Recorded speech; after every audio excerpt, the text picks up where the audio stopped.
दोस्तों, करबला के मैदान में इमाम हुसैन ने दीन को बचाने की खातिर, इस्लाम को बचाने की खातिर अपना सब कुछ कुर्बान कर दिया और बेरहम यजीदियों ने नमाज की हालत में, सजदे की हालत में इमाम हुसैन को शहीद कर दिया। इमाम हुसैन ने शहादत का जाम पीकर इस्लाम को बचाया है। आज जो प्यारा दीन हमें मिला है, ये इमाम हुसैन का सदका है। दोस्तों, जब भी मुहर्रम का महीना आता है तो हमारा जहन गलत रास्तों की तरफ चला जाता है और चारों तरफ से ढोल और बाजे की आवाजें आने लगती है। काफी लोग मुझसे ये पूछ रहे थे कि मुहर्रम में ढोल बजाना, ताजिया निकालना, मातम करना कैसा है। तो पूरी हकीकत कुरान और हदीस की रोशनी में हम आपको बताएंगे इंशाअल्लाह। नाजरीन, दुनिया का हर मुसलमान जानता है कि ढोल बजाना इस्लाम में सख्त हराम है। तो ये जानकर हम और आप मुहर्रम में ढोल बजाते हैं और इमाम हुसैन को तकलीफ पहुंचाते हैं। हमें इससे परहेज करना चाहिए। और रहा मुहर्रम में ताजिया निकालना, मातम करना, ये भी इस्लाम में जायज नहीं है, जैसा कि सैयद साहब ने अपने बयान में कहा है। आप जरूर सुने।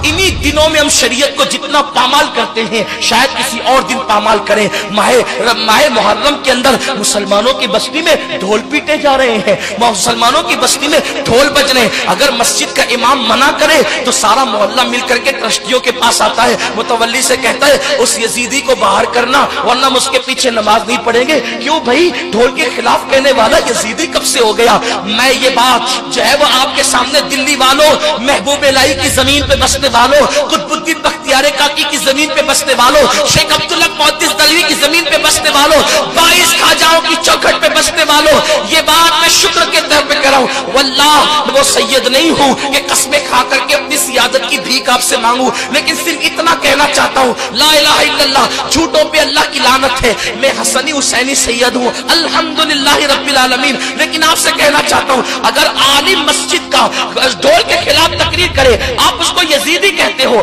अगर हिम्मत है तो मुझे भी यजीदी कहना।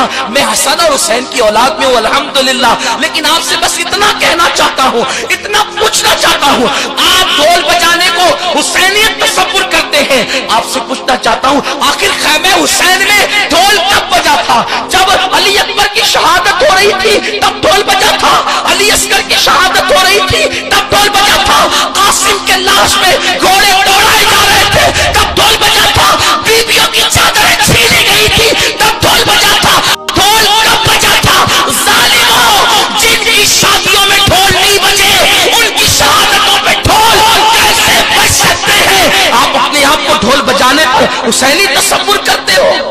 ढोल तो दमिश्क में बज रहे थे, ढोल तो दमिश्क में बज रहे थे। और सुनो, अगर शहादत हुसैन पे ढोल बजाने का इतना ही शौक है तो फिर बजाना, खुशी से बजाना, लेकिन उससे पहले एक शर्त है। जब तेरे 18 साल के बेटे का जनाजा उठे उस वक्त तो ढोल बजाना, उसके बाद अली अकबर की शहादत पे ढोल बजाना। उस दिन तो तू ताली बजाना भूल जाता है जब तेरे बेटे का जनाजा उठता है, और हुसैन के शहजादे के जनाजे उठने के दिन तुम ढोल बजाते हो, मेले लगाते हो। तुम्हारे घर की बेटियां बेपर्दा मेले देखने के लिए जाती है। कहां वो सैयदा फातिमातुज़ ज़हरा का किरदार, जिसके सर के दुपट्टे को कभी चांद और सूरज ने नहीं देखा। मेरे इमाम कहते हैं, जिसका आंचल न देखा महबूब ने उस रिदाए नज़ाहत पे लग। दोस्तों, ये बात साफ हो गई कि ढोल बजाना सख्त हराम है और ताजिया निकालना, अखाड़े देखने जाना सख्त और सख्त हराम है। ढोल बजाना तो यजीदियों का काम है। जब यजीदियों ने इमाम हुसैन का सर जिस्म से जुदा कर दिया तो यजीदियों ने ढोल बजाकर खुशी मनाया था। लिहाजा हमें किसी सूरत में ढोल नहीं बजाना चाहिए।